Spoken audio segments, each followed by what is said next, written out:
सिद्धि की शादी के बाद वो ससुराल चली जाती है। पीछे रह जाती है भाभी रानी।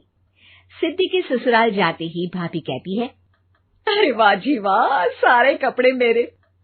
हाय रे पैंट, अरे वाह वाह, मजा आ जाएगा।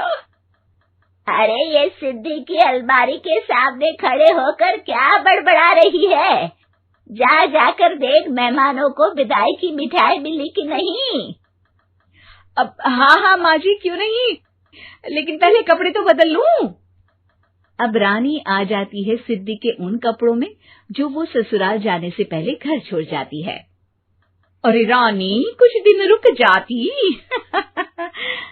अरे ये तो सिद्धि बिटिया को मैंने ही दिया था, बड़ा ही फबता था उस पर, तुझ पर तो कुछ खास नहीं लग रहा। अब वो ना मेरे सारे कपड़े गीले थे तो सोचा पहन लूं, तो को पहनना है। वैसे भी ये सूट तो मैंने तभी पहना था, वैसे खास है भी नहीं ये।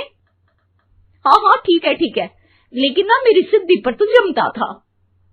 सारे मेहमान चले जाते हैं और सिद्धि ससुराल से मायके पहली बार आती है।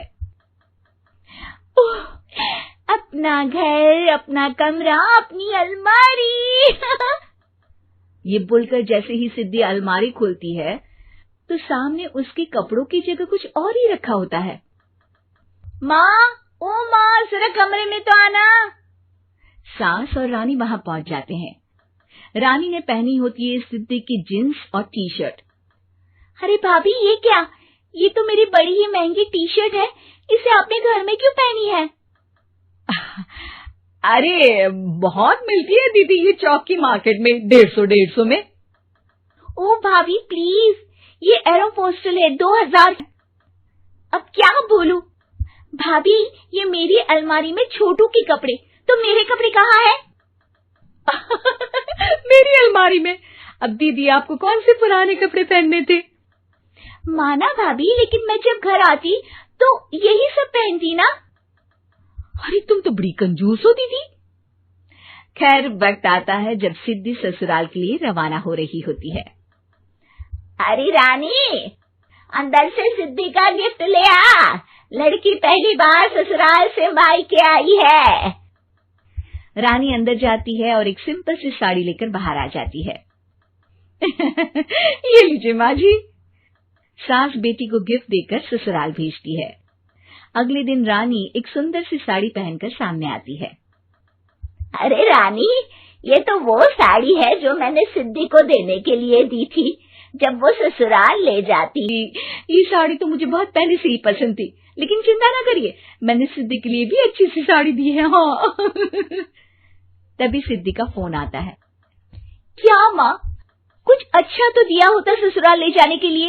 अरे पहले दिखा दिया होता। ये चमकते हुए पैकेट में नौकरानी वाली साड़ी मत दिया करो माँ। अरे बेटे, वो तेरी भाभी ने ना गलती से उससे पैकेट बदल गया। हाँ, मैं कल ही तेरे भाई के हाथ से तेरा वाला पैकेट भेज दूंगी।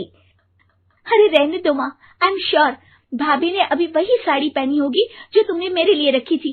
तुम तो समझ नहीं पाई उनको। खैर छोड़ो, मैं ज्यादा बोलती अच्छी नहीं लगती, रहने दो, आपको उन्हीं के साथ रहना है, फिर बात करेंगे। सास को रानी पर गुस्सा आ जाता है। वो उसके कमरे में जाती है जहाँ वो शादी का एल्बम देख रही होती है। रानी, मार्केट जाकर एक ऐसी ही साड़ी लेकर आ। कल प्रतीक जाकर सिद्धि के घर चुप कर मेरे बेटी के हिस्से की साड़ी खुद पहन ली, अब ज्यादा ज्ञान बांट रही है। एक दिन सिद्धि का फोन आता है। माँ, मेरी सास ने आप सबको खाने पर बुलाया है। सारे लोग सिद्धि के ससुराल पहुँचते हैं। खाना खाकर वो लोग निकल रहे होते हैं कि सिद्धि की सास सभी को गिफ्ट देती है। अरे बहन जी, बेटी के घर का खाना खा लिया, यही बहुत है जो आप ऊपर से गिफ्ट भी दे रही है। अरे बहन जी, आप भी कहाँ इन बातों पर विश्वास कर रही हैं। सास सभी को गिफ्ट देती है, लेकिन रानी को जो साड़ी देती है वो अजीब सी हरे रंग की, लाल रंग की बड़ी छाप वाली होती है। अरे छी, ये कौन पहनेगा? सासू माँ को तो जरी वाली इतनी सुंदर, और मेरे लिए ये नौकरानी वाली। अरे भाभी, दरअसल मैं जब भी घर आती थी आप वापसी में ऐसी ही साड़ी देती थी ना, तो माँ ने सोचा कि आपको आपकी सिद्धि और सास रानी का चेहरा देखकर हंसने लगती है। तो रानी समझ जाती है कि अपने ही बिछाए जाल में वो फंस चुकी है।